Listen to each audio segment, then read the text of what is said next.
মানুষের অধিকারের পক্ষে অবস্থা নিয়ে সোচ্চার ভোলা ইসলামী আন্দোলন বাংলাদেশের জানেন। তবে আমরা আশা করি ভবিষ্যৎ রাজনীতিতে বাংলাদেশের মাঝে একটা বেশি সরকার পালিয়ে যেতে বাধ্য হয়েছে।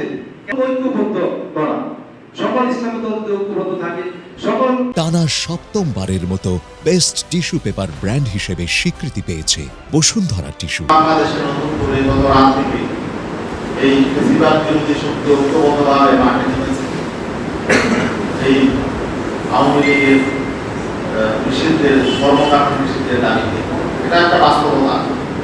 কারণ যারা এত গণহত্যা চালিয়েছে, এত অন্যায় করেছে, এত জুলুম করেছে, নির্যাতন করেছে, তারা তো কোনো আসলে গণতান্ত্রিক রাজনৈতিক শক্তির মধ্যে তারা পড়ে না। এজন্যই এরা আবারও সংগঠিত হয়ে দেশে আবার নতুন করে সংকট তৈরি করবে, নতুন করে সংগঠিত হয়ে আবার দেশকে সংঘাতের দিকে নিয়ে যাবে। তারা গুণ খুবই রাজনীতি শুরু করবে, নৈরাজ্য শুরু করবে এবং নিজেরা আবার ক্ষমতায় ফিরে আসা দেশে মুসিবাদের শক্তি কায়েমের চেষ্টা চালাবে, পুনর্গঠিত হবে, পুনর্বাসিত হবে।